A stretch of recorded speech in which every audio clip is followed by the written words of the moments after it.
నమస్కారం I witness news కి స్వాగతం. హెడ్లైన్ చూద్దాం. రామచంద్రపురం గ్రామంలో ఎరుకల కాలనీకి చెందిన మైనర్ బాలికపై అత్యాచార యత్నం. దొంగ ఓట్లు వేస్తే తాట తీస్తామంటున్న పోలీసులు. త్రుటిలో తప్పిన ప్రమాదం. ప్రజల ఆశీస్సులతో రాబోయేది కూటమేనని అనకాపల్లిలో కొనతాల రామకృష్ణ అన్నారు. ప్రజలు అధిక సంఖ్యలో ఓటింగ్లో పాల్గొన్నారని తెలిపారు. అనకాపల్లిలో జనసేన, టీడీపీ, బీజేపీ తరఫున పోటీ చేసిన తనకు మద్దతు తెలిపిన ప్రజలందరికీ కృతజ్ఞతలు తెలిపారు. లైన్లో ఉండే ఓటు వేసి వెళ్ళారు. అంటే అంత తీవ్రంగా ప్రభుత్వాన్ని దంచాలనేటువంటి కొత్త నిశ్చయంతో వచ్చి ఓట్లు వేసినటువంటి ప్రజలందరికీ కూడా మీ ద్వారా నా హృదయపూర్వక అభినందనలు. గతంలో కంటే ఎక్కువ శాతం ఓటింగ్ జరిగింది. ఇంచుమించుగా ప్రతి నియోజకవర్గంలో ఇదే పోటీ కొనసాగింది రాష్ట్ర వ్యాప్తంగా. తప్పనిసరిగా ఈ కూటమి ప్రభుత్వం అధికారంలోకి వస్తుంది, మంచి మెజార్టీతో అధికారంలోకి రావడం జరుగుతుంది. ప్రజలు ఏవైతే ఆశిస్తున్నారో ఆశించిన విధంగా అభివృద్ధి, సంక్షేమం రెండు కళ్ళలా ఈ ప్రభుత్వం, కూటమి ప్రభుత్వం ముందుకు తీసుకెళ్లే విధంగా చంద్రబాబు నాయుడు గారు ముఖ్యమంత్రిగా, పవన్ కళ్యాణ్ గారు నేతృత్వంలో ఈ సంక్షేమ అభివృద్ధి కార్యక్రమాలు సమానంగా ఈ ఫలితాలు ప్రజలకు అందరికి కూడా అందే విధంగా, ముఖ్యంగా ప్రజలు ఏవైతే అభివృద్ధి దిశగా పరిశ్రమలు రావాలని, ఇరిగేషన్ ప్రాజెక్టులు పూర్తి కావాలని, విద్యార్థులకు, యువతకు ఉద్యోగ అవకాశాలు మెరుగుపడాలని ఏవైతే ఆశ పెట్టుకున్నారో అవన్నీ కూడా నెరవేర్చేటువంటి మంచి రోజులు త్వరలోనే ప్రజల ఆశీస్సులతో రాబోతున్నాయి. ప్రజల సహకారానికి, ముఖ్యంగా మీ అందరి సహకారానికి, మీడియా సహకారానికి మరొకసారి మా హృదయపూర్వక అభినందనలు. మీడియా అంటే ప్రింట్ మీడియా, ఎలక్ట్రానిక్ మీడియా, మీ అందరూ సహకరించిన మీ అందరికీ కూడా మరొకసారి నా హృదయపూర్వక ధన్యవాదాలు. కేంద్రంలో మోడీ గారి మూడోసారి ప్రధానిగా బాధ్యతలు చేపట్టే విధంగా పరిస్థితులు ఉన్నాయి. అదేవిధంగా రాష్ట్రంలో చంద్రబాబు నాయుడు గారు ముఖ్యమంత్రిగా కాబోతున్నటువంటి రోజులు దగ్గరలోనే ఉన్నాయి.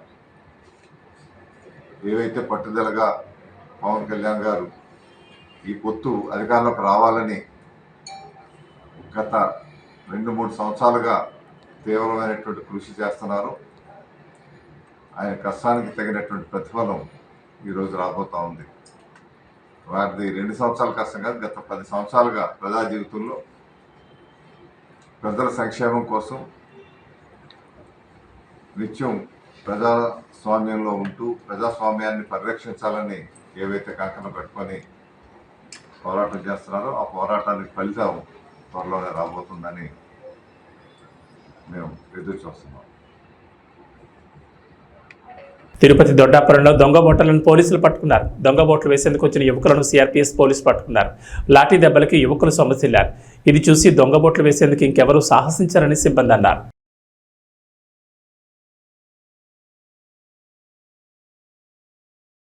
సొంతూరుపై మమకారం, ఓటు వెయ్యాలనే దృఢ సంకల్పం, పిల్లా చెల్లతో ఇంటిల్లి పాతి స్వస్థలాలకు ఇచ్చేశారు. త్రికరణ శుద్ధితో బాధ్యతలు నిర్వర్తించారు. బంధుమిత్రులతో 2-3 రోజులు సంతోషంగా గడిపారు. ఉద్యోగ విధులకు వెళ్లాలనే కొండంత ఆశతో ప్రైవేట్ ట్రావెల్స్ బస్సులో తిరుగు ప్రయాణమయ్యారు. అంతలోనే మృత్యు టిప్పర్ రూపంలో దూసుకొచ్చి బస్సు డ్రైవర్తో సహా 4 నిండి ప్రాణాలు పలుకుంది. కళ్ళు తెరిచే లోపే అగ్నికీలలకు ఆహుతైన విషాద కాదిది. గాఢ నిద్రలో ఉన్న 10ల సంఖ్యలో ప్రయాణికులను తీవ్ర గాయాల పాలుచేసింది. క్షతగాత్రుల ఆర్తనాదాలు మెన్నంటిన వేళ స్థానికులు అప్రమత్తమై 108 పోలీసులకు సమాచారం చేరవేశారు. స్థానికులు క్షతగాత్రుల వివరాల మేరకు బాపట్ల జిల్లా చినగంజాం నుంచి పర్చూరు, చిలుకలూరుపేట మీదుగా హైదరాబాద్ వెళ్లేందుకు మంగళవారం రాత్రి అరవింద ప్రైవేట్ ట్రావెల్స్ బస్ 40 మంది ప్రయాణికులతో బయలుదేరింది. వీరిలో చినగంజాం, గొనసపూడి, నీలాయపాలెం వారు ఎక్కువగా ఉన్నారు.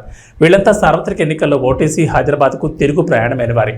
మంగళవారం అర్ధరాత్రి 1:30 సమయంలో చిలకలూరుపేట మండలం అన్నంబట్లవారిపాలెం పసుమరు గ్రామాల మధ్య ఈ ఊరు వారిపాలెం రోడ్డు వద్దకు వచ్చేసరికి ఎదురుగా శరవేగంతో కంకరతో వచ్చిన టిప్పర్ బస్సును ఢీకొట్టింది. క్షణాల్లో టిప్పర్కు మంటలు రేగి ఆపై వేగం తీవ్రత దృష్ట్యా బస్సుకు మంటలు వ్యాపించాయి. ప్రమాద తీవ్రతకు క్షణాల్లో ట్రావెల్స్ బస్సు చోదకుడు మరో 4 ఆహుతయ్యారు. మరో 20 మంది వరకు తీవ్ర గాయాల పాలయ్యారు. క్షతగాత్రుల ఆర్తనాదాలు, బంధువుల శోకాలతో ఆ ప్రాంతంలో విషాదం వెన్నంటింది. స్థానికులు దుర్ఘటన సమాచారాన్ని 108 పోలీసులకు చేరవేయడంతో హుటాహుటిన వారు ప్రమాద స్థలికి చేరుకున్నారు. ప్రమాద తీవ్రత దృష్ట్యా చిలకలూరుపేట, ఎద్దనపూడి, చీరాల, ఎడ్లపాడు నుంచి 108 వాహనాలను ప్రమాద స్థలికి రప్పించారు. బస్సులో చిక్కుకుపోయిన వారిని బయటకు తీసి 108 వాహనాల్లో 20 మంది క్షతగాత్రులను చిలకలూరుపేట ప్రాంతీయ వైద్యశాలకు తరలించారు. చిలకలూరుపేట నుంచి అగ్నిమాపక శాఖ వచ్చి మంటలు ఆర్పడంతో పరిస్థితి అదుపులోకి వచ్చింది. బైపాస్ వర్క్ జరుగుతుండడం, తార్ రోడ్డుపై మట్టి భారీగా పేరుకుపోవడం, టిప్పర్ వేగంగా దూసుకురావడం, టిప్పర్ చోదకుడు వేగాన్ని నియంత్రించలేకపోవడం ప్రమాదానికి కారణమైనట్లు తెలుస్తోంది.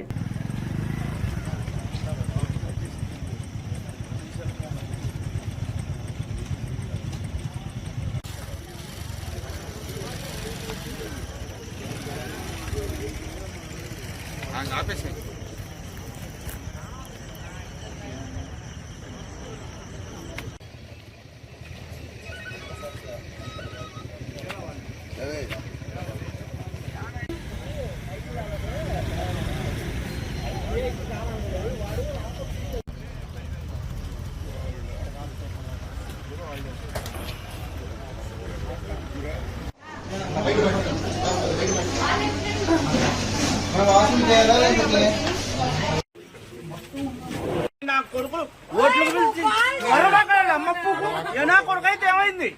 ఏ నా కొడుకు తెలిసి డబ్బులు రావాలంటే అమ్మ కొత్త నిజంగా వాడు మట్టాడు అమ్మ చెడు కొత్త నిజంగా. ఎన్టీఆర్ జిల్లా మైలవరం నియోజకవర్గం ఇబ్రహీంపట్నం మండలం మూలపాడు నేషనల్ హైవేలో రోడ్డు ప్రమాదం జరిగింది. ఈ ప్రమాదంలో ఒకదాని వెనక మరొకటి 4 వాహనాలు ఢీకొన్నాయి. విజయవాడ నుంచి హైదరాబాద్ వైపు వేగంగా వెళ్తున్న 4 వాహనాల్లో ముందున్న వాహనదారుడు సడన్ బ్రేక్ వేయడంతో ఈ ప్రమాదం జరిగినట్లు సమాచారం అందుకున్న ఇబ్రహీంపట్నం ఎస్ఐ శ్రీనివాసరావు సంఘటనా స్థలానికి చేరుకుని వివరాలు సేకరించారు. ఈ ప్రమాదంలో ఎవరికి ఎటువంటి గాయాలు కాకపోవడంతో అందరూ ఊపిరి పీల్చుకున్నారు. ప్రమాదానికి గల కారణాలు తెలియాల్సి ఉంది.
ఎన్నికల కోడ్ అమల్లో ఉండగానే మాజీ ముఖ్యమంత్రి రాజశేఖర రెడ్డి విగ్రహానికి ముసుగు తొలగించి అధికార పార్టీ నాయకులు సంబరాలు చేసుకుంటున్నారు. అధికార పార్టీ ఏం చేసినా చెల్లుతుందనే భావనలో ఇలా చేస్తున్నారని, రాజశేఖర రెడ్డి విగ్రహానికి ముసుగు తొలగించడం అధికార పార్టీ కోడ్ ఉల్లంఘించడమే అవుతుందని, మరి అధికారులు అధికార పార్టీపై ఖచ్చితంగా చర్యలు తీసుకోవాలని కోరుతున్నారు.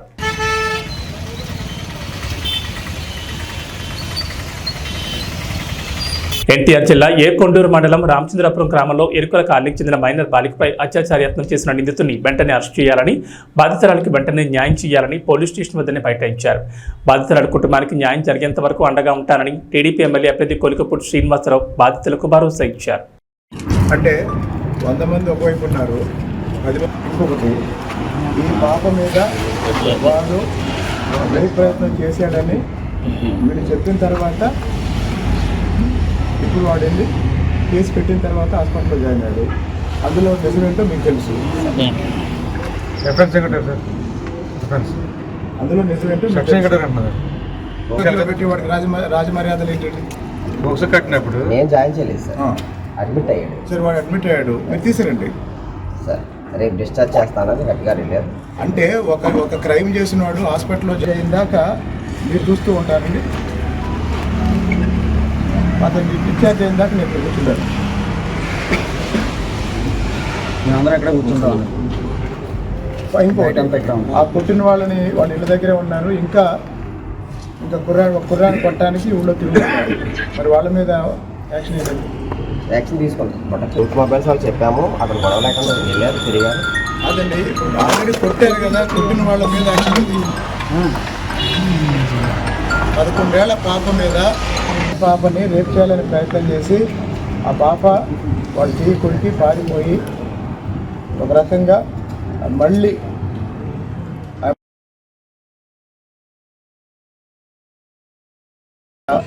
బాధితురాలి బంధువుల్ని తలలు పగలగొట్టారు. వాళ్ళ మీద కూడా యాక్షన్ లేదు. అంటే వీళ్ళు ఎస్టీ వాళ్ళు, ఎరకల వాళ్ళు, ఎవరు దిక్కులేదు, వీళ్ళు 10 మందే ఉన్నారు. అంటే జనబలాన్ని బట్టి జడ్జిమెంట్ ఇస్తారండి. అదే వెళ్ళిపోమన్నాను సార్. 10 కుటుంబాలు మీరు ఉండటానికి వెళ్ళాలి. ఒక ఫ్యామిలీ కూడా లేదండి, మొత్తం తిరుగురులో ఉన్నారు. సార్ తీసుకొచ్చారండి, ఇప్పుడు వస్తున్నారు. మహబూబాబాద్ జిల్లా తొర్రూరు మండలం నాంచారి మడూరు గ్రామ శివార్లోని రెడ్డి గార్డెన్లో PETA women's empowerment Telugu association founder Hanumanla Jhansi Reddy ఆధ్వర్యంలో మదర్స్ డే సెలబ్రేషన్స్ వేడుకలు ఘనంగా నిర్వహించారు.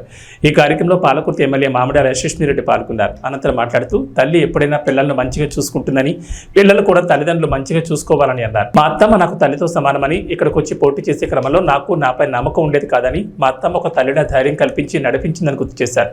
పాలకుర్తి ప్రజలందరికీ మా కుటుంబం తరపున మదర్స్ డే శుభాకాంక్షలు తెలిపారు.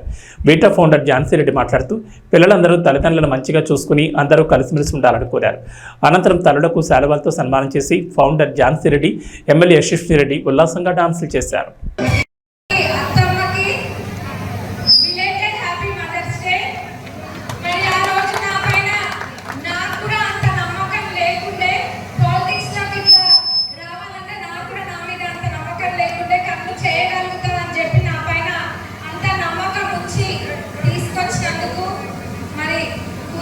చూసుకుంటున్నందుకు అత్తమ్మ మరొకసారి ధన్యవాదాలు తెలుపుకుంటున్నాం.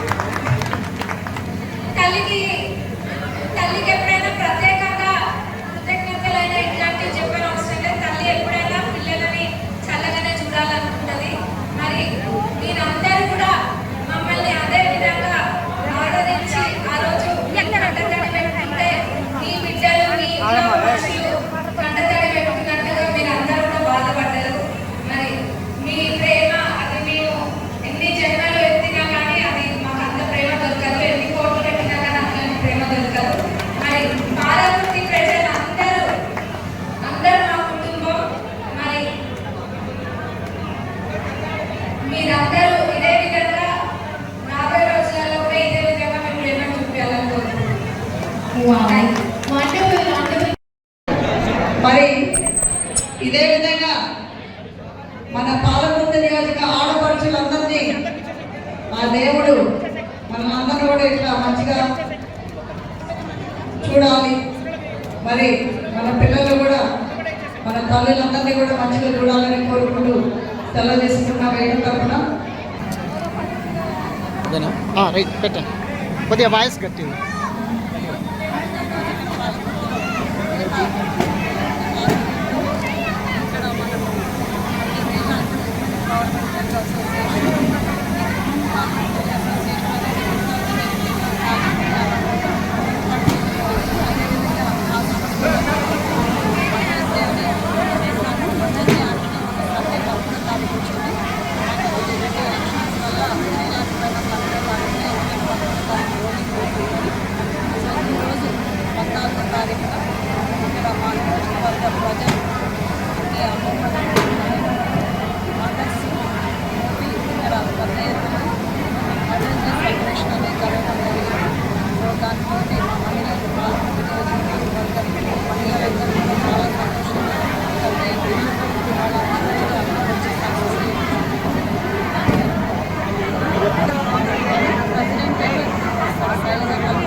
ఇక్కడ మదర్స్ డే సెలబ్రేషన్ చేసుకుంటున్నారు.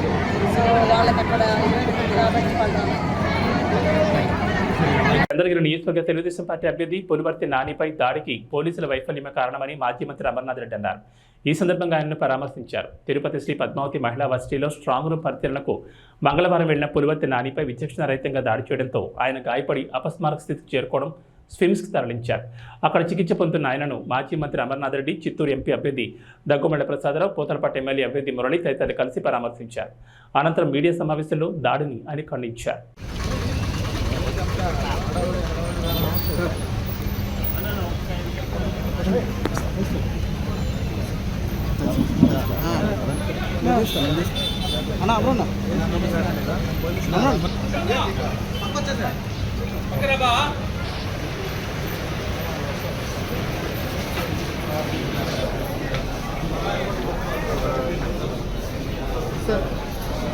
తీసుకుని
ఓకేనా ఓకేనా ఓకేనా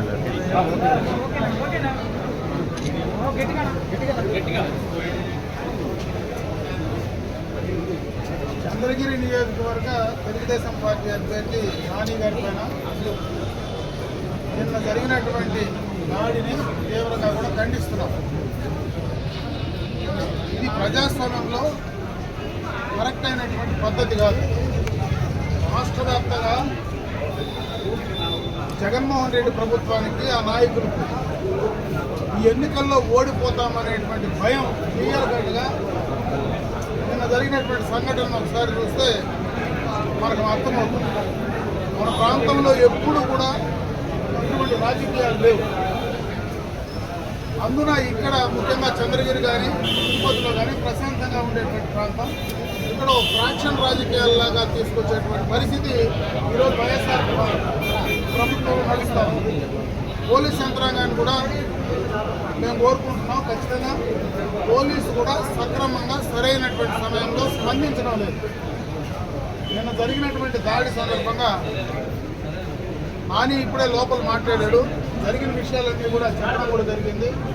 పోలీసుకు ఇన్ఫార్మ్ చేసినా కూడా సక్రమంగా సరైన టైంలో వాళ్ళు అలర్ట్ కాలేదు, రాలేదు అనే క్లియర్ కట్గా ఆయన చెప్పడం జరుగుతూ ఉంది. గత ప్రభుత్వంలోనే అక్కడ ఉన్నటువంటి డిఎస్పీనో సిఐనో వేశారు.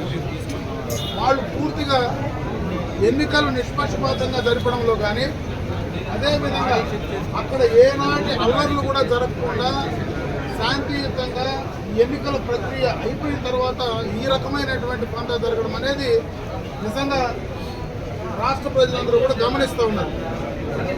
ఇక్కడే కాదు, నిన్న అన్ని నియోజకవర్గాల్లోనూ ఇదే రకమైనటువంటి పంద. పలమనేరు నియోజకవర్గంలో అయితే రాత్రి ఎన్నికలైన తర్వాత కొడితే ఇప్పుడు హాస్పిటల్లో ఇంటెన్సివ్ కేర్లో తీసుకొచ్చి పెట్టారు.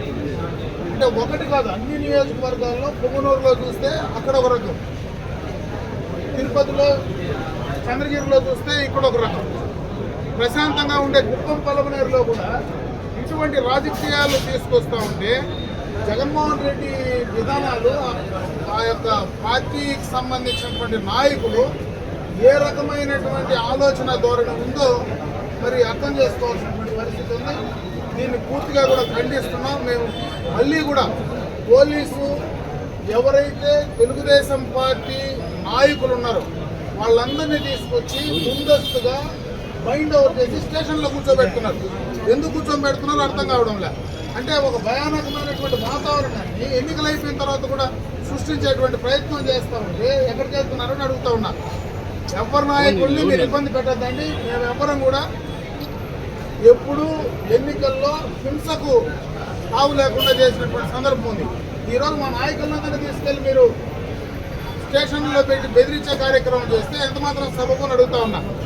అదేవిధంగా ఈరోజు వైఎస్ఆర్ కాంగ్రెస్ పార్టీ నాయకులు మొత్తం కూడా దాడికి పాల్పడినటువంటి వాళ్ళు, దాన్ని వెనక ఉండేవాళ్ళు, వాళ్ళందరినీ కూడా ఇమ్మీడియట్గా అరెస్ట్ చేయండి. ఆ ఇద్దరు ముగ్గురిని తీసుకొచ్చి లోపల పెట్టడం కాదు, నిజంగా ఆ దాడికి వెనక ఎవరైతే మొత్తం చేశారో దాన్ని ఇమీడియట్గా కంట్రోల్ చేస్తే కానీ ఇవన్నీ కూడా బయటకు రావు. ఒక జడ్పీటీసీ సభ్యుడు భర్త కూడా డైరెక్ట్గా ఒక ప్రజాప్రతినిధి భర్త ఒక సర్పంచ్ ఆ రకంగా ఇదే దాడిలో పాల్పంచుకొని డైరెక్ట్గా నేరుగా వచ్చి సోడా పుట్టిన బీర్ సీసాలతో వేయడం, సమ్మెట్లు తీసుకొచ్చి కొట్టడం, మారణాయుధాలు తీసుకొచ్చి ఒక అభ్యర్థిని చంపే ప్రయత్నం చేస్తే ఎంతకంటే దారుణం ఉంటుందో. అది కూడా స్ట్రాంగ్ ముందర మహిళా యూనివర్సిటీలో పట్టణ నడిగుడ్డులో ఇటువంటి సంఘటన చేస్తే మరి ఏం మెసేజ్ ఈ ప్రాంతానికి ఇస్తున్నట్టు అర్థం చేసుకోవాలా. దీనికి మొత్తం కూడా యంత్రాంగం ఇమ్మీడియట్గా అప్రమత్తం కావాలా. ఇమ్మీడియట్గా అటువంటి సంఘ వ్యతిరేక విద్రోహులను ఇమ్మీడియట్గా అరెస్ట్ చేసి వాళ్ళని లోపల పెట్టాలి. అంతేగాని తెలుగుదేశం పార్టీకి సంబంధించినటువంటి వీళ్ళని తీసుకెళ్లి లోపల పెట్టే పరిస్థితి ఏందని ఈరోజు మేము ప్రశ్నిస్తున్నాం. ఖచ్చితంగా ఈ దాడిని ఖండిస్తున్నాం. మీరు ఎప్పటికైనా పోలీస్ యంత్రాంగం, అధికార యంత్రాంగం ఇమ్మీడియట్గా దాన్ని కంట్రోల్ చేసేటువంటి ప్రయత్నం చేయకపోతే తప్పకుండా తెలుగుదేశం పార్టీ శ్రేణులు బయటకు వచ్చి రోడ్లపైకి వచ్చి నిరసన చెప్తారు. మరి దాన్ని ప్రతిఘటించేదానికి అందరూ కూడా సిద్ధంగా ఉన్నారు. ఎవరు భయపడేటువంటి పరిస్థితి లేదు. ఏదో చంపేస్తామనో లేదంటే ఏదో చంపే ప్రయత్నం చేస్తానో అంటే ఇంట్లో కూర్చునే పరిస్థితి అయితే లేదు.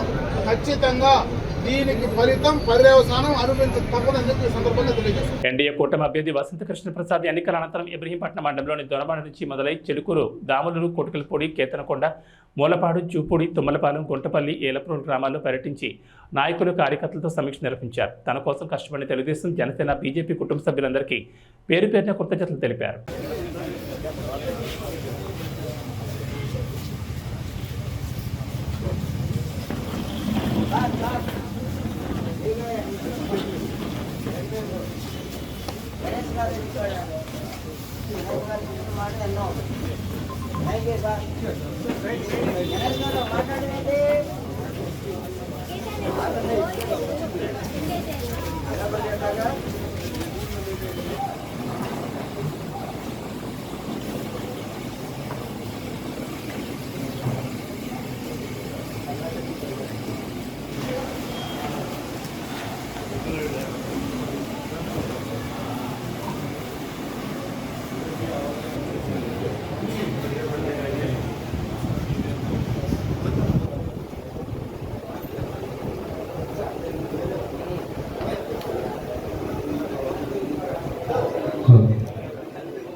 దయచేసి అందరు కూర్చోవాలండి.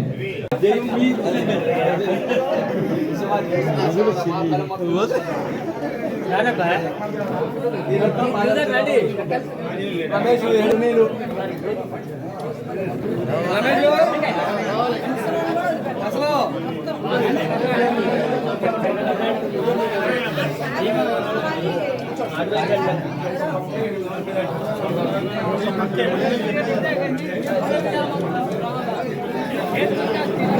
సభ్యులందరికీ నమస్కారం. నా కోసం, పార్టీ కోసం, చంద్రబాబు నాయుడు గారి కోసం మీరు పడ్డ శ్రమ, ఎండాకాలం అని చూడకుండా మీరు తీసుకున్న శ్రమ, నాకు మీరు అందరూ అందించిన సహకారం, మీకు ధన్యవాదాలు చెప్పి వెళ్ళాలని చెప్పి రావడం జరిగింది. మీ ఊరికి తగ్గట్టు, పార్టీకి మీకున్న మద్దతుకు తగ్గట్టుగానే అన్ని చోట్ల ఏదో 10 మంది 20 మంది అట్లా కలిసి వస్తూ ఉంటే మళ్ళీ ఇది మీ ఊరిలో ఏదో ఈ కౌంటింగ్ తర్వాత జరిగే కార్యక్రమం మీరు ముందే పెట్టేసినట్టుగా జరుగుతుంది. ఏమైనా నా కోసం, నా గెలుపు కోసం, పార్టీ గెలుపు కోసం, పార్టీని భుజాన్ని వేసుకొని మోసిన మీ అందరికీ, పెద్దలకి, చిన్నలకి అందరికీ నా హృదయపూర్వక ధన్యవాదాలు, నమస్కారాలు. తప్పకుండా రేపు 4వ తారీఖు ఈ రాష్ట్రంలో మనకు మంచి జరుగుద్దని, మన పార్టీకి మంచి జరుగుద్దని పూర్తి ఆశాభావంతో ఉన్నాను. మనంన్నిటికంటే మొట్టమొదటి ముఖ్యం మనకి చంద్రబాబు నాయుడు గారు ముఖ్యమంత్రి కావటం. అదే ఈ రాష్ట్రానికి అత్యవసరం. అదే ఈ రాష్ట్రానికి తప్పకుండా భగవంతుడు ఆశీస్సులతో అమావాస్య పౌర్ణములు ఎప్పుడు శాశ్వతం కాదు. అమావాస్య గడియలు వెళ్ళిపోయింది, పౌర్ణమి గడియలు ఈ రాష్ట్రానికి మొదలైనవి అని ఆశాభావంతో మన నియోజకవర్గంలో కూడా మీ అందరి కృషి, కష్టం, భగవంతుడి దీవెనలతో మనం ఖచ్చితంగా గెలవబోతా ఉన్నాం. కాకపోతే ఈ మెజార్టీలు ఇవన్నీ నేను గడిచిన ఎన్నికల్లో కూడా ఎక్కడ నోరింపు మాట్లాడేవాడిని కాదు. ఎందుకంటే దానికి బేసిక్గా ఫండమెంటల్గా నేను ఎగరేస్తూ ఇది మెజార్టీల గురించి మాట్లాడటం కేవలం గెలుపు అవ్వడం. ఎందుకంటే మన మెజార్టీల గురించి మాట్లాడాలంటే ప్రజలను కించపరిచినట్టు కొంతమంది భావిస్తారు. అందుకని చెప్పి నేను గౌరవప్రదంగా ఇప్పుడు ఇంతవరకు నా జన్మలో ఒక్కరోజు కూడా మెజార్టీల గురించి మాట్లాడాల. మనం భగవంతుడి దయతో, మీ అందరి ఆశీస్సులతో, కష్టంతో గెలవబోతున్నాం, గెలుస్తున్నాం. చంద్రబాబు నాయుడు గారిని ముఖ్యమంత్రిని చేసుకోవడానికి ఈ నియోజకవర్గం కూడా జైగొట్టబోతా ఉందని చెప్పి ఆశిస్తూ, ఆకాంక్షిస్తూ మీ అందరికీ నా మరీ కృతజ్ఞతలు, ధన్యవాదాలు. నమస్తే. ఇవి బులెటిన్ విశేషాలు. నమస్కారం.